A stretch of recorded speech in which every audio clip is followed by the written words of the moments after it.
In this video, what you should avoid during menstruation, and why do we have such rulings in Islam? Are these rulings degrading to a woman? A comparison between Islamic rulings concerning menstruation and the attitude of other cultures, religions, and modern society towards it. See how Islamic rulings are uplifting, beneficial, and sensitive to a woman's feelings.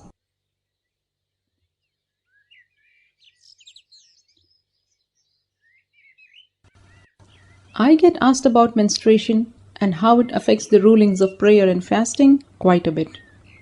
And most often, these are oft-repeated questions because sometime or the other, every one of us faces similar situations. And this is why we need to make ourselves aware of important and relevant rulings so that we make an informed decision when in need. Since then, there won't be enough time to search and inquire. But before we indulge ourselves in specific rulings, let's take a step back and quickly brush up on the basics. This will inshallah answer a whole lot of questions, and then we can tackle specific questions that remain in later clips.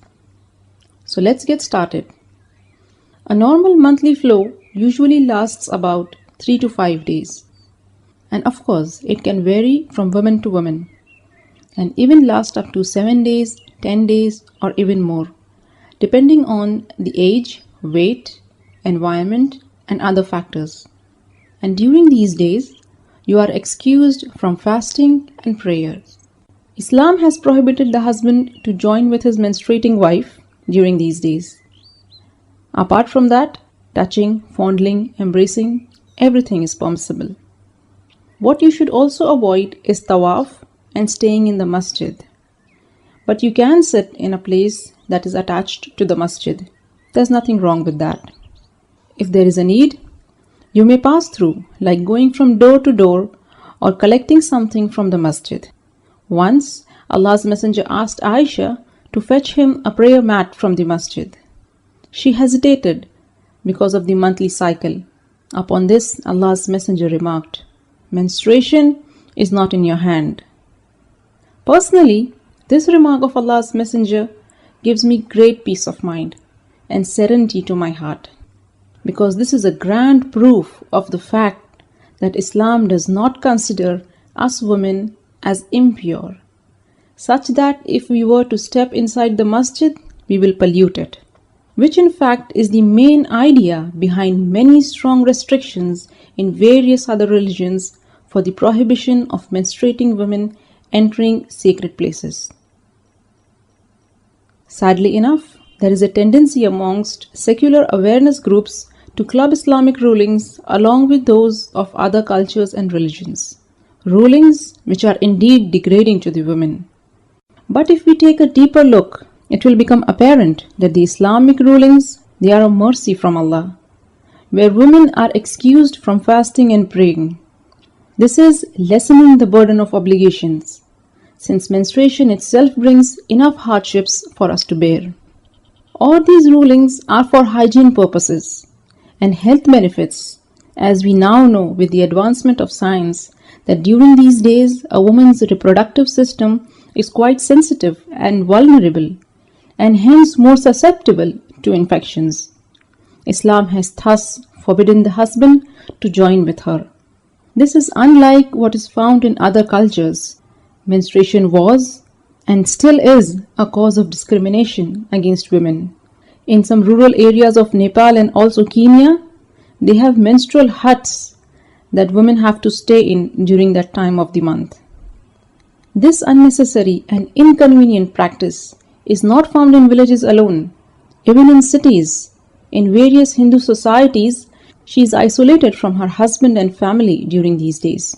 They have a separate area for her to sleep. She is not allowed to cook, serve, or touch the drinking water, or even come in contact with other people's food.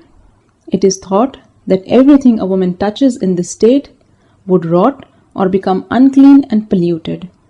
By these needless practices, women are made to face an embarrassing separation with everyone knowing why.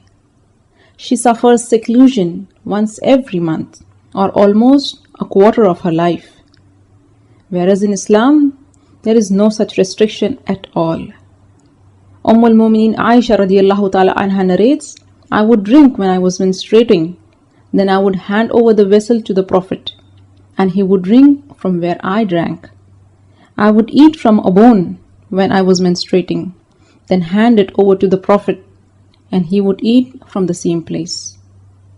Al-Mu'mineen Maymuna radiallahu ta'ala anha narrates, the Messenger of Allah used to lie with me when I was menstruating.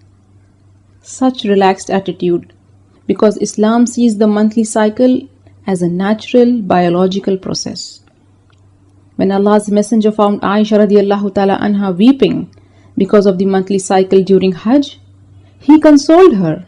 He said, this is something Allah has ordained for all the daughters of Adam. So do everything except tawaf. And it is this relaxed attitude of accepting the monthly cycle as part of you which is reflected in the explanation of Islamic scholars who discourage taking pills to offset the cycle. But does the seemingly modern and progressive world also take such a relaxed view?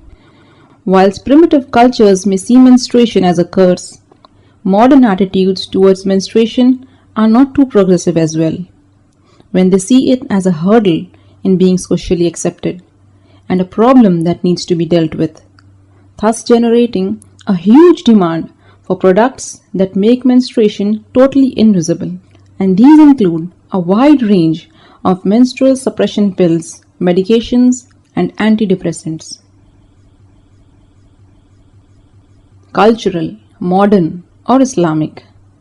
Which of these attitudes are truly progressive, uplifting, beneficial, and sensitive to the feelings of a woman? In Islam, there is no complete isolation nor an obsession with making menstruation completely invisible. Instead, in consideration, the worships are lightened for her. And me being a woman, I truly appreciate the concessions allowed. Menstruation poses limitations? Yes. But it's not a problem in Islam. If we cannot do a few certain acts of worship, this should not make us feel restricted. There is a lot more which we can do. Insha'Allah, we'll speak about this in the next clip. We'll also dispel some misconceptions and discuss whether you can read the Quran during these days. And what about clothes worn during menstruation? Stay connected to the Striving Muslimah blog, where we nurture our Islamic identity and build confidence.